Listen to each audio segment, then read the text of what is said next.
So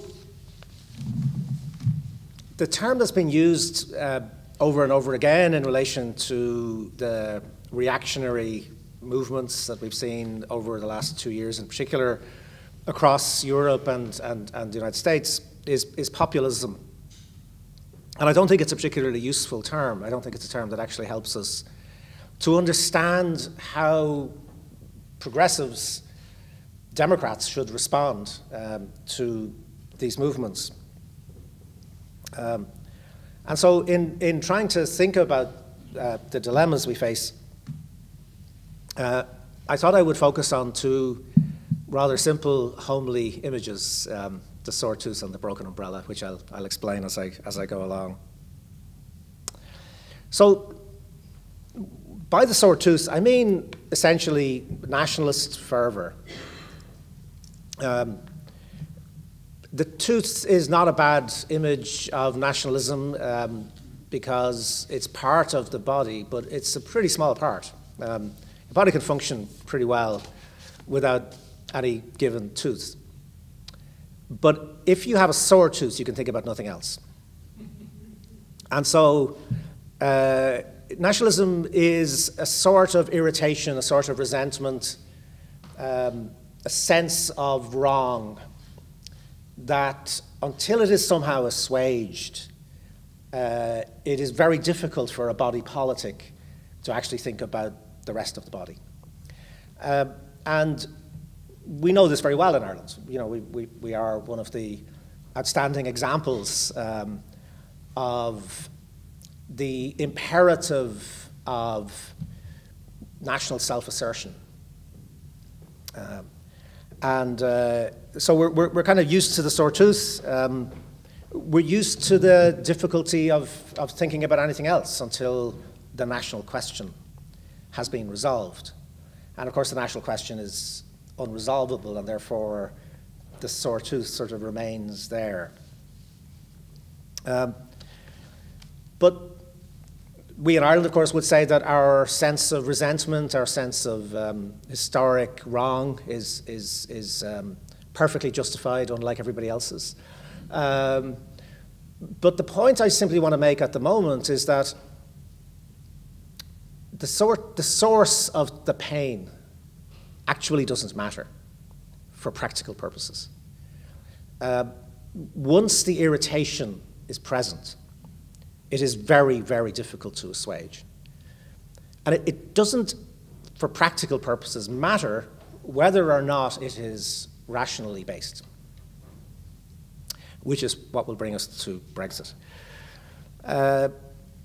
So the sore tooth feeds on ideas of loss, on resentment at slights which are real or imagined. And it's not necessarily a direct response to lived experience.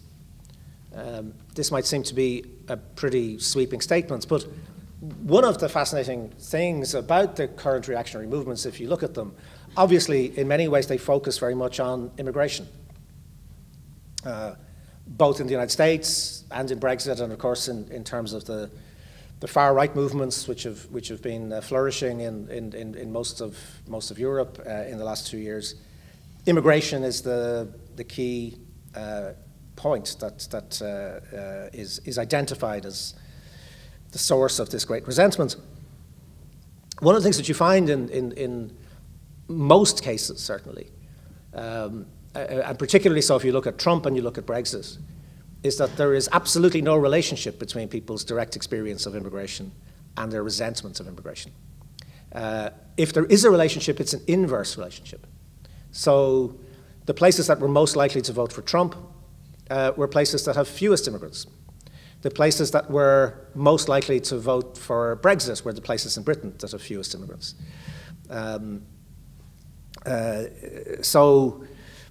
What we've seen there is a sort of odd example of the way in which the sense of resentment can be almost entirely detached from specific circumstances. The resentment seeks the focus rather than the focus creating the resentment. And immigrants, of course, happen to be the most obvious focus. But actually, you know, in a lot of cases in the United States and in Britain, the largest anti-immigrant votes are in places where people express the sense of being swamped. We're being swamped by immigrants. In reality, in most of those places, the demographic tide is actually going out. The populations are falling. So the thing to, I suppose, start with in relation to what I'm calling the sore tooth is to say that it's not necessarily related to evidence or to rational argument. It may be, but it may also not be. And for our current purposes, it doesn't matter all that much.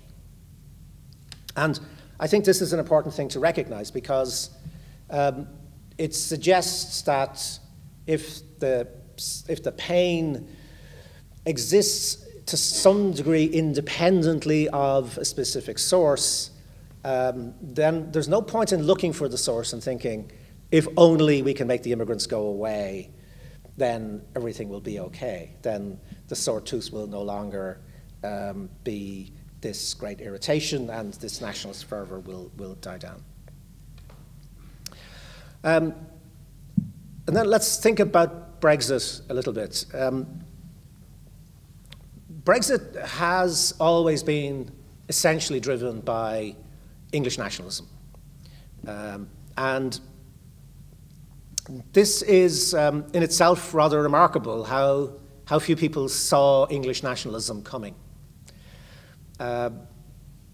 As Paula mentioned, we in Ireland are used to talking about Irish nationalism, but if people talked about the likely upheavals in the United Kingdom, in the whole architecture of that multinational state, of course they would have talked about Northern Ireland, they would have talked about Scotland, they would have talked to a lesser extent about Wales.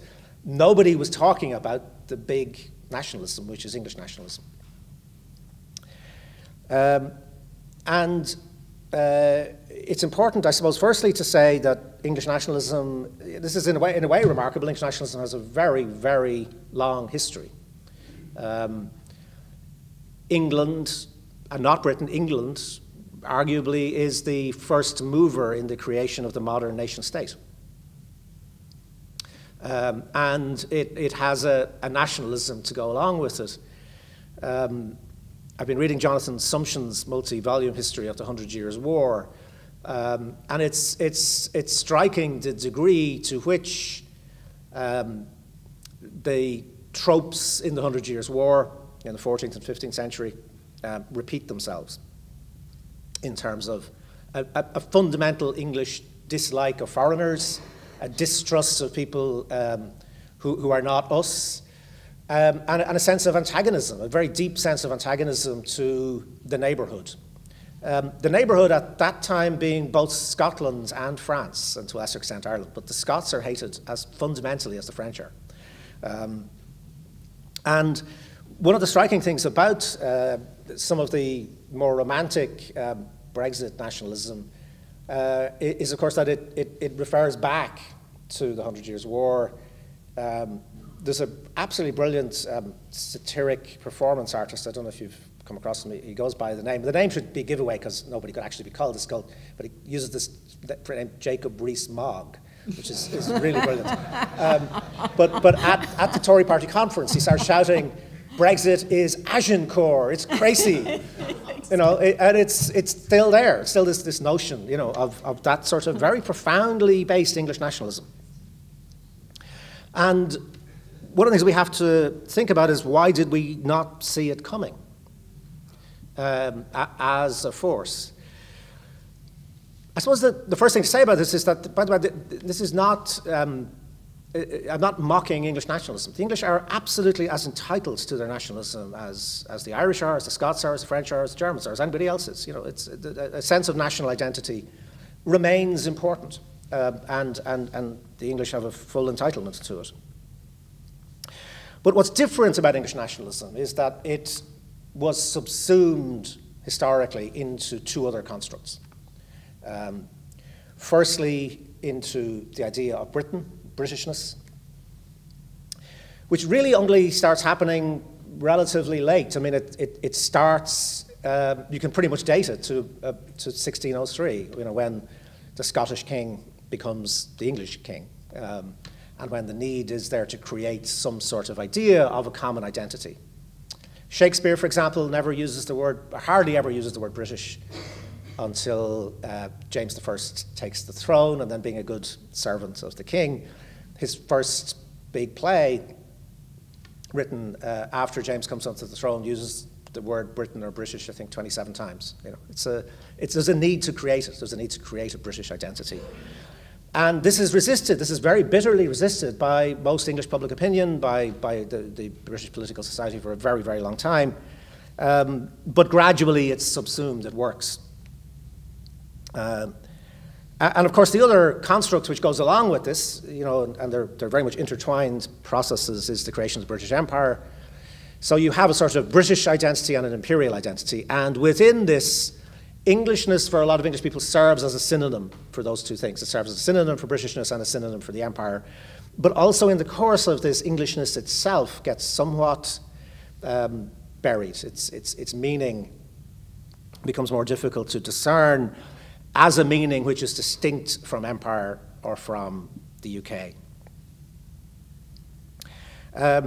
And there was a payoff here. So why would any nation subsume its national identity into other constructs? Well, there was a big payoff. The payoff, firstly, was that the Union bought England a kind of dominant peace on its own island, which of course it had not had before. I mean, the hatred of the Scots, the wars with the Scots, the wars with the Welsh went back a long way. So to give England a kind of security in its own island, and of course, in a more problematic way in these islands, through the domination of Ireland as well, was worth it. It was a price worth paying. But also, of course, that in turn then that security allowed Britain to construct the empire, which of course, was also a payback. And so for a long time, this idea of Britishness didn't inhibit Englishness so much as amplify it. It turned it into a bigger thing. The problem, and this is why we probably should have seen something coming, is that, of course, both of those larger constructs into which Englishness was subsumed are, to put it mildly, deeply problematic now. The empire is long gone, and not just is the empire gone as a political construct, but perhaps its last great expression, which was the projection of English power, English military power, has had arguably its last sting. Perhaps the empire as a concept really died in Helmand, in Basra. The British were defeated in Helmand and Basra. The Americans had to come in and rescue them in both Iraq and Afghanistan. English military power has ceased to function on a global level in the way that it did. And this is experienced by a lot of English people as a great loss. Remember, it's an identity that they've had for a very long time. But of course, also then you've had with the collapse of the empire, the loss of empire, you've had this gradual move away from the unity of the United Kingdom. Remember, of course, this is a process that's been going on quite a while, as we know here. It started in 1921 with the Anglo-Irish Treaty. It continued very radically in 1998 in ways that we now know, of course, British people didn't understand, in relation to the effective ceding of Northern Ireland into a special space whereby its sovereignty as part of the United Kingdom is respected and retained, but becomes entirely contingent. We have no long-term political or economic interest in remaining in Northern Ireland or remaining in control of Northern Ireland. But of course then that's also been followed particularly by the rise of Scottish nationalism, and to a lesser extent Welsh nationalism. And again, I suppose in retrospect it was probably always going to be the case that the English were going to say, hold on a minute, why do the Scots have a national identity? Why do the Welsh have a national identity? Why do they have national parliaments? Why are they able to flaunt their sense of cultural and political distinctiveness, whereas we in England are not allowed to do this? Why are our institutions British and their institutions are Scottish or Welsh or Irish? It's a reasonable question. And this has been coming, and again, it is probably remarkable that it was not particularly noticed. The 2011 census, UK census, the UK census gives people the options. You can say, what's your national identity? British, English, Scottish, Welsh. I see the Cornish were in Parliament yesterday demanding the Cornish identity be put on it. But at the moment, I think it just says British, English, Welsh, Irish for people in Northern Ireland. And you can choose both. So you can say British and Scottish, British and English, whatever. The point is, in the 2011 census, 32.4 million people in Britain said English only. Not English and British. Not British only. English. And that's 58% of the population of England were saying, when they were asked what their identity was, were saying English. And this is pointing to the sore tooth. It's pointing to an unresolved, irritated, unassuaged sense of national identity, which is there and which is re-emerging. And to be fair, there's the question, what do you do with that re-emerging sense of national identity? How does it express itself? It's not at all surprising that English nationalism, as it's rising, should be drawn towards the issue of sovereignty. Why? Because that's what everybody else is talking about in these islands. You know, the Irish have their sovereignty. The Scots are increasingly claiming sovereignty. Why can't England be sovereign? What does sovereignty mean? What does control mean? Who are the people who have the right to be in control? All of those kinds of questions are reasonable enough. And of course, the Brexiteers, the best political slogan, I mean, Make America Great Again is not that great itself, but Take Back Control is a brilliant political slogan. I mean, it's a brilliant hitting on exactly that sense that what you are doing, what we're asking you to do, is not embark on something new and reckless and unimagined. It's to take back control, to return to the control that England used to have over itself in some sort of mythic past. And again, it's not reprehensible in itself. I mean, the idea of wanting to have a greater sense of control over one's life, over one's community, over one's political destiny is after all, at the heart of democracy.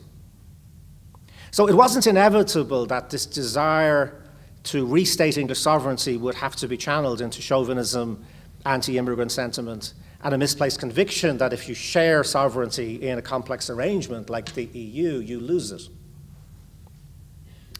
The problem was that there was no more positive articulation of Englishness for reasons that we don't really necessarily have time to go into, but it just didn't happen. There wasn't a sort of positive, progressive way of articulating an English identity, which there might well have been. England has extraordinary traditions of democracy, of egalitarianism, of artistic brilliance, of scientific achievements. You know, there are lots and lots and lots of things that English national identity can cohere around.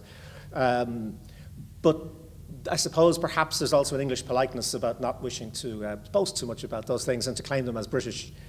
And, you know, whatever the reasons anyway, what you were left with was an inability to articulate a positive and progressive and creative sense of an English identity. And so by default, you didn't have the sense of us. This is always the question for nationalism. Is it about us? And then, who are us? Well, if you don't really know who the us is, if it's an irritation and a resentment and a desire that's unfulfilled, the easiest way to define it is always not them. That's who we are. We're not them, and there are them. There's immigration, and there's the European Union. And these became the focus of an identity that wished to express itself. The problem with Brexit, then, is not that there's an English nationalism, it's that English nationalism has driven a project that is poorly articulated because it actually hasn't been able to say what's really on its mind, which is an English identity and the desire to express it. It's also incoherent and oddly naive. To deal with the incoherence first, I mean, crudely, and this is a very crude distinction, but I think it's broadly true. Nationalism historically has tended to take two different forms. There's Imperial Nationalism, which is the nationalism of dominant imperial states, which of course always denies that it's nationalistic. It's always there to help the rest of the world by leading it towards the enlightenment of our civilization. But it is, of course, nationalistic. It's jingoistic, it's chauvinistic, it's driven by many of the same kinds of impulses. And that's one form of nationalism. And the other form of nationalism is the anti-imperial one, the assertion of smaller states against their dominant rulers. And the problem with English nationalism as it expresses itself in Brexit is that it wants to be both of these things at the same time. And that's just not possible. So it wants to be an imperial nationalism. It's driven to a large extent by a kind of nostalgic idea that taking back, the going back to an imagined golden age. And this expresses itself in this idea of the reconstitution of a British, in fact English, world trading empire. So Brexit, in the hard version of it, is to lead towards Empire 2.0, this phrase that was used by some of the more enthusiastic Brexiteers, where effectively Britain is reconnected as the mother country with the benighted old imperial subjects who've just been waiting for this moment to redeclare their love. So India is going to come back into the fold. The Australians are going to be rushing to do great trade deals. The Canadians, you know, it's sort of an imaginative recreation of the empire. And in a way, that's fine. You know, that's the kind of nostalgia that we've seen for a long time. But on the other hand, everybody knows that that doesn't really work politically, right? So even though it may have a great emotional resonance, it's not a particularly effective political proposition. People in Sheffield are not going to risk the closing down of a car factory to reconstitute the empire. They know it's not going to happen. However, what you have to do then is the other form of nationalism. In a sense, the Irish form of nationalism. The other kind is throw off the shackles of the imperial oppressor. And then the real problem is they don't have one. You know, what happens when you're an imperial culture and you want to throw off the shackles of an imperial oppressor? You have to invent one. And this is effectively what's happened. The European Union has to be reinvented as an imperial oppressor.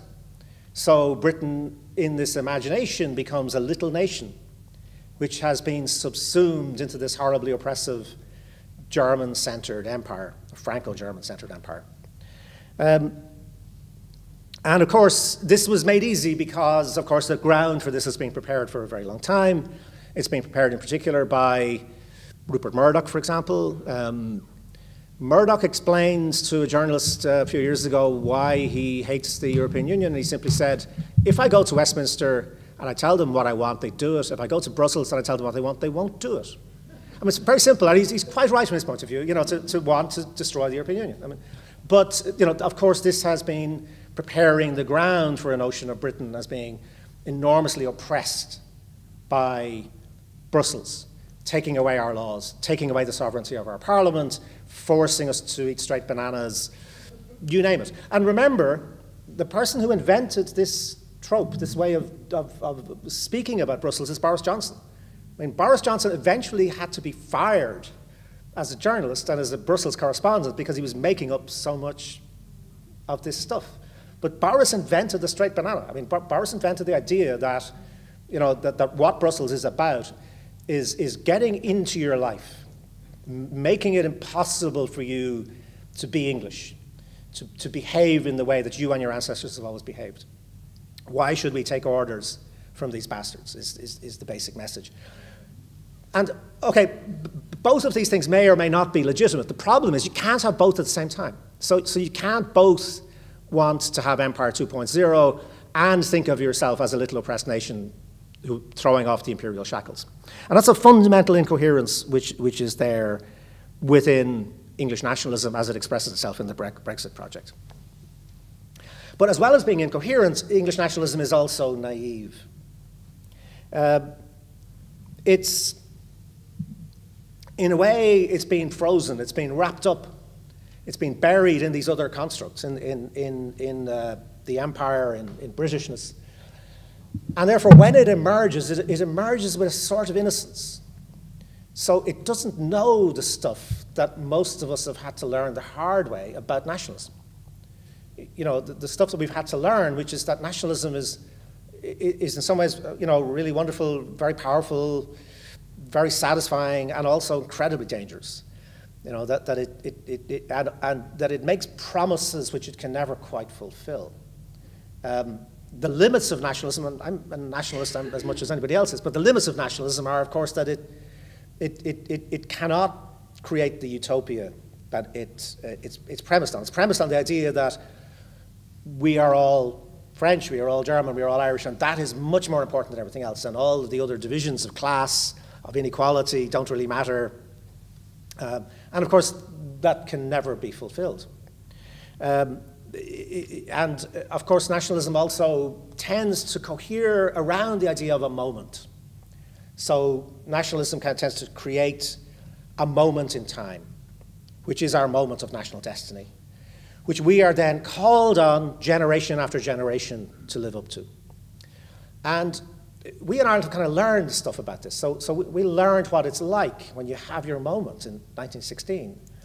And then 80 years later, you still have people murdering other people, claiming the sanction of that moment. I mean, saying, no, everything that happened that took away from the purity of that moment was a betrayal. And therefore, I have the right to murder anybody I like, really, because I represent the purity of that moment. And similar things have happened in most European cultures, you know, the idea of the moment. And the English aren't used to that. And the English haven't done a revolution for a very long time. The 1680s is the last time they really did one. And it was an elite revolution. I mean, it was just one where they threw out one monarch and brought in another relatively peacefully. You have to go back to Cromwell and the English Revolution, which is really rather a long time ago, I mean, for them to actually experience the problem of the revolutionary moment and its inability to be as simple as it seems. So there is this kind of naivete and the sense that the moment of the Brexit referendum vote is a sacred moment, which not only liberates but also makes demands. It sets down for you the imperative that must be followed. There is no deviation possible, and any deviation will be a moment of national betrayal. In Ireland, for example, the contrast between English nationalism and Irish nationalism is now very stark. Irish nationalism has had to come to a point where it talks, as the Irish Constitution does, about recognizing and respecting diverse identities. We had to write that into our Constitution because we screwed up our nationalism so badly by trying to make it monolithic that we've ended up having to actually come up with a really wonderful kind of formulation of it, which is that it's about the diversity of traditions, and it's about attempting to harmonize diversity. English nationalism, because it hasn't been through the stuff we've been through, is not capable of thinking about nationalism in a way which talks about complexity, ambiguity, diversity, and multiplicity. Right? It hasn't got to that point of being able to articulate that. And so you have this kind of incoherent and naive nationalistic expression, and then the problem of what does it do with itself? And you have this sort of rather ironic answer that the way to be English nationalist through Brexit is to be French. The Brexit nationalism became French revolutionary, really almost comically. So what we've seen since Brexit was a sort of ideological coup whereby the meaning of Brexit, which is highly ambiguous. It was a very, very, very simple binary question, and how that would be articulated was very open. And there was a decision to actually make it a revolutionary moment, to say, this is like the French Revolution. And actually to root it not in the English democratic tradition. The English democratic tradition is a tradition that does not go for the notion that there is a once and for all moment when the will of the people is expressed. It says, yeah, we have elections, and then after the elections we keep arguing. And you have checks and balances, and you have courts, and you have parliaments, and you have a free media, and you have citizens who really ought to be getting involved with arguing with each other about what this means. It decided to go against that democratic tradition and to go for a particularly crude version of a French revolutionary tradition, which is rooted in Jean-Jacques Rousseau, the idea of the general will. So, Rousseau says everybody must be involved. The great democratic moment is that everybody is involved in the general will, in expressing what it is that the people want. But then once the people have decided, that's it. There is no place for saboteurs, renegades, traitors, doubters, enemies of the people. I mean, did we ever think we would see the Daily Mail, that sort of great post-fascist rag, using the phrase enemies of the people on the front page, a big front page, enemies of the people, about who? Judges. The judges. The judges of the English Supreme Court. I mean, so suddenly you have this kind of terror, this ideological terror. And by the way, it should be said that it is not a physical terror. It is not violence. Of course, one MP has been murdered in relation to it, but so far, hopefully, and we hope this will continue, that one of the great advantages the British have is that maybe they can do this without violence. But it has the language of violence. It has the language of exclusion. The language of saying that anybody who stands in the way of the expression of the general will in Rousseauvian terms is a traitor and must be delegitimized. And of course, then you have this ultimate irony that the take back control was meant to be, we reassert the sovereignty of the British courts. We reassert the sovereignty of the British Parliament, except when the courts are saying we can't do what it is that Brexit demands of us, and the Parliament is being obnoxious and obstructive. And MPs, as they did last night, are getting in the way. Look again at the front pages of the Tory press today. Traitors, renegades, self-absorbed saboteurs who are pursuing their own agendas and betraying the will of 17.4 million people. This is the thing, the will of the people has been expressed. And it is, whatever else this is, by the way, it's not conservatism. This is why the Tory party is in such really fundamental flux, and maybe in existential crisis, because you can define this in all sorts of ways, but it's not conservatism, and it's certainly not English conservatism as we have known it. English conservatism doesn't do revolutionary Rousseauvian rhetoric of this kind. It actually is mostly about trying to keep the people as far away from power as possible. So this appeal suddenly to the sacred will of the people is something it's not comfortable with. So what happened then, and what we saw then was, a lot of people were kind of thought it was a mystery as to why did Theresa May call an election when she had a perfectly good working parliamentary majority. And actually, if you look at the circumstances, well, it was just vanity. She just wants her own mandate, and she wants to be the Prime Minister who has the biggest parliamentary majority ever. But actually, it was much more fundamental than that, and much more logical in terms of this sort of Rousseauvian moment of saying the will of the people has to be expressed. You have to get rid of the saboteurs. You have to get rid of the idea of dissent.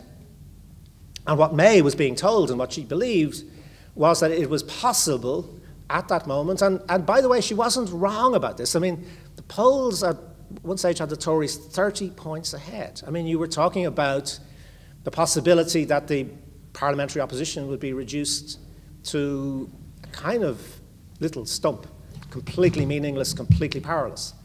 And that you would have then your unified Brexit state. You would have the will of the people. It was over. You had created this new kind of British democracy in which it was effectively a one-party state, and in which the national project, the national revolutionary project, was going to be carried through with the kind of clarity, with the sense of purpose, and with the absolutely unambiguous sense of its own rightness that revolutionary moments demand. The problem, of course, is that the English actually didn't want to do that. Because this sort of project of the national will or the general will really wasn't rooted in anything. It wasn't rooted in English constitutional tradition, it wasn't rooted in English popular tradition, it wasn't rooted in English political institutions. And actually what happened when the moment came is the English balked from it. They said, actually, no, we don't want to do that.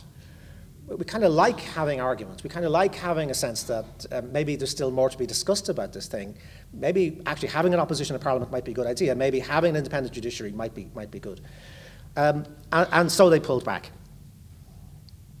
The idea then of what Brexit was supposed to be about ended at that moment and collapsed and is irretrievable, right? So you can't ever now retrieve that moment where Brexit was an expression of the unified will of the British people. You know, it was always problematic, but it's now completely impossible. It's gone.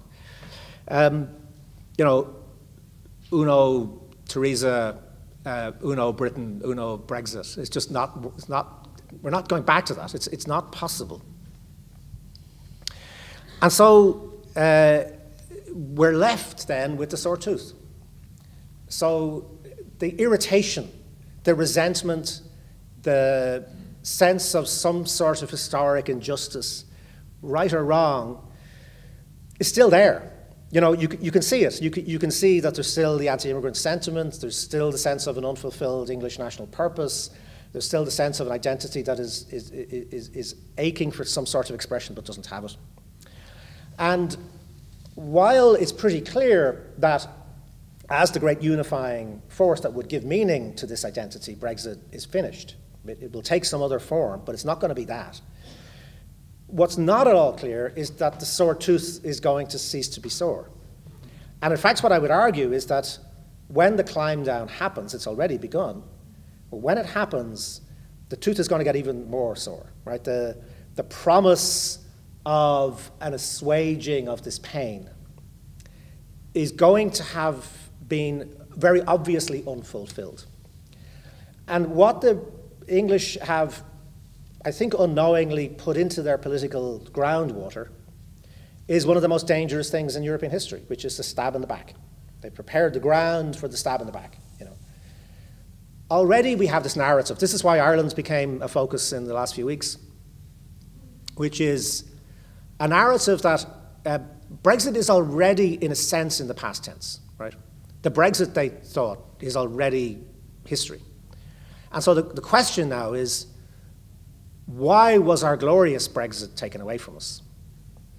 It was going to be an astounding success. It was going to be a moment of triumph and liberation. And it's been stolen from us. Who's stealing it? It was the judges, it's the renegade parliamentarians, and for quite a while there, for the last couple of weeks, it was the paddies, you know. And it will be somebody else. It will be somebody else. This is, you know, you can see where this is going. There will be a hard core of sore toothers for whom the need to explain the failure of the revolution, the failure of this great moment, is going to be all the more powerful. However, and so what I would say is then, what can we do about that? Probably nothing. There's probably nothing any of the rest of us can do about it. It will be for the English to find an expression of English national identity which is more useful, more creative, truer to the wonderful traditions that England has. And nothing any of us will try to do about that will be of any help. In fact, it will probably be of a hindrance, right? So telling them that they have a screwed up national identity and really need to stop is not going to help. We just need to let them find their own way. And that's going to be perhaps a long process. And it's going to be a bitter process because there's going to be this accusation of treason in the air.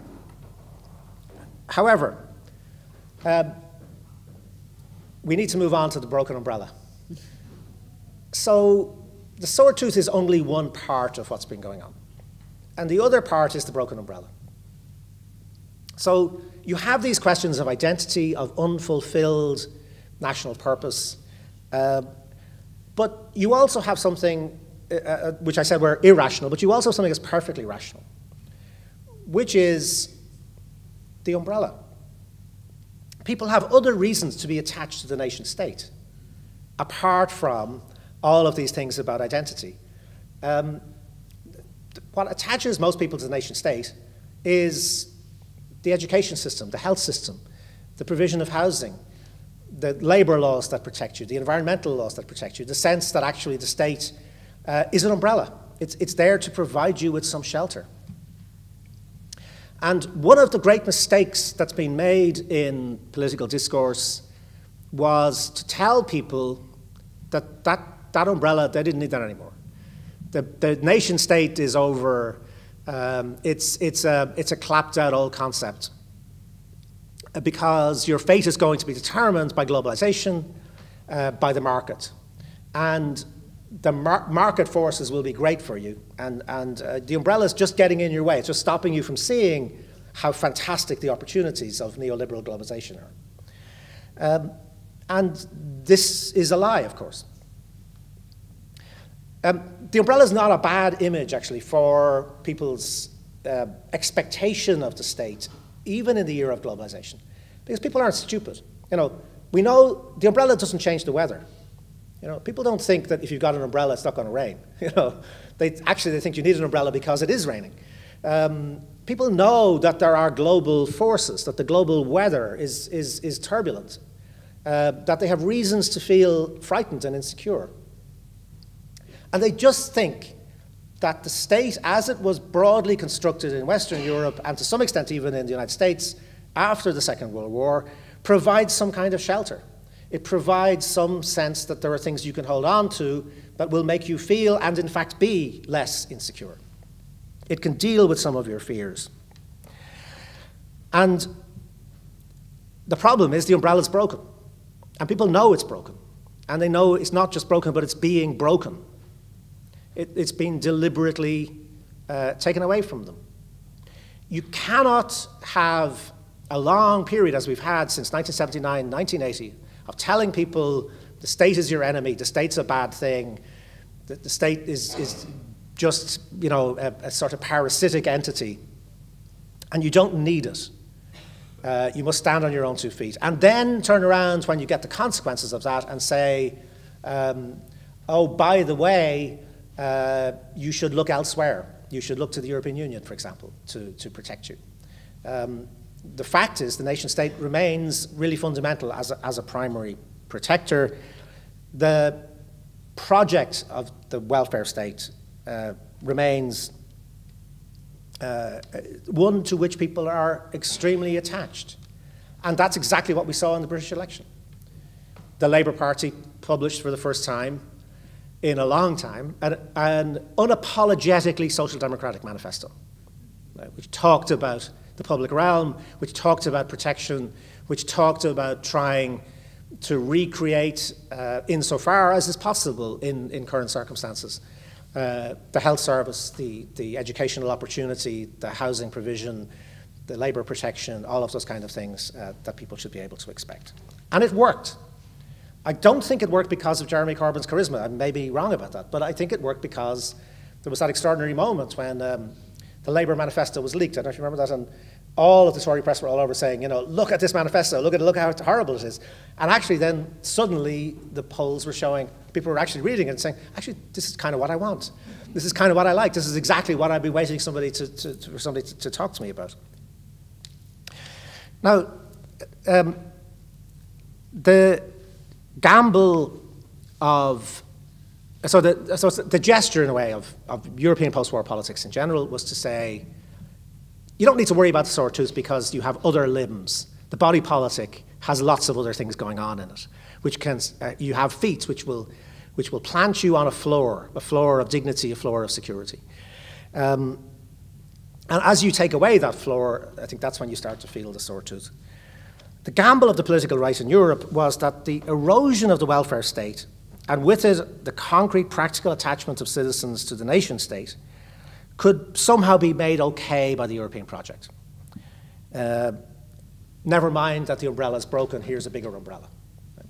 And it's not without reason. Of course we need a bigger umbrella. Of course dealing with the forces of globalization cannot be done alone at national level. I think we all know that. But it is not a substitute and has not proven to be capable of being a substitute for the nation state reconfigured as the welfare state. The disillusion that many people feel with the European project is because it's not been able to live up to the implicit promise that we could replace the broken umbrella of eroded welfare states with the shiny new umbrella of a post-nationalist cosmopolitanism in which all the broken teeth will be painlessly extracted. So where does it leave us finally? I think what we have to say is that the worst political upheavals come when you have a person with a broken tooth standing, a sore tooth standing under a broken umbrella, right? It's when these two things come together that you have the most reactionary, destructive and anarchic political forces unleashed. When, in a sense, people start to see the broken umbrella as a justification for the resentments, the identity problems, the ethnic crisis that they may be in. That's when we get really bad news. And so what I just want to suggest this evening is that for progressives, what can we think about in relation to this? And actually, what I'm suggesting is really, there's no point in us really thinking about the sore tooth very much, because there's nothing we can do about it. It will not be assuaged easily for the reasons that I've spoken about. But we can bloody well fix the umbrella. You know, it is possible to go back to a notion that the protection that people need in their lives can be provided through a functioning nation state, as well as within the larger context of the European Union. Probably what's going to happen is that as Brexit fails, the sore tooth will get more and more toxic, and Europe can probably do nothing about that. But Europe can do a great deal nonetheless. It can get on with trying to fix the umbrella. It can urgently recreate a European narrative of equality, dignity, and protection. What I think we've learned in the last 2 years is something about tautology. Apropos of nothing, when I learned the word tautology, I remember in school, you know, tautology is when when the first word in a phrase is unnecessary because its meaning is already included in the second. And the example that was given to us in school, and this really now works against the idea of tautology, but I remember the first example we were given was true facts. You can't say true facts because facts are true. So maybe, maybe talking about tautology is not quite right because that's proved to be not a very good example, actually. But I think what we've learned is that there are two tautologies. And one of them is social Europe and the other is social democracy. There is no Europe that is not social Europe. The European project simply cannot survive unless it's animated by an urgent imperative of social justice and equality. It's going to die, and it's going to die a really horrible and messy death, if it cannot articulate an urgent sense that the European project is a project about recreating a sense of security for its citizens, and a sense of dignity for its citizens, and a sense that this is a project which is leading towards greater equality among its citizens. If it doesn't do that, it will die. But also, there's no democracy that's not social democracy. Democracy, we've learned, simply cannot withstand for very long the inequality, insecurity, and indignity that are produced by neoliberal globalization. And maybe we're fortunate to have been given the warning about both of these that we've got in the last 2 years, while there's still time for us to learn those lessons. The project of social democracy is not irretrievable. The project of a social Europe is not irretrievable. But finally, it will only be retrieved if we combat fear with fear. This may seem as an odd thing to say. Reactionary politics thrives on fear. It injects this poison of fear into the system. And we know human behavior becomes infinitely worse when people are acting under the pressure of fear. And why do I say that we should fight fear with fear? Because the European project itself is a fear-based project. It's based on the absolutely rational fear that came from the experience of the 1930s and 1940s of saying, what happens when huge numbers of people become alienated from democratic politics? What happens when the promise of economic opportunity, the promise that your children's lives are going to be better than your life, is no longer available to millions and millions of people? The founders of the European project were terrified. They were terrified that if you decouple economics from hope and optimism and human dignity, then the abyss awaits. They knew what they were afraid of. We don't have to look into the abyss to be afraid. We can look at Brexit, we can look at Trump, we can look at the fact that a far-right party has re-entered the Bundestag for the first time since Hitler. We can look at all of these things, and we can surely be scared enough of them to give ourselves the sense of urgency that is necessary to reconstitute the European project and the social democratic project. Thank you.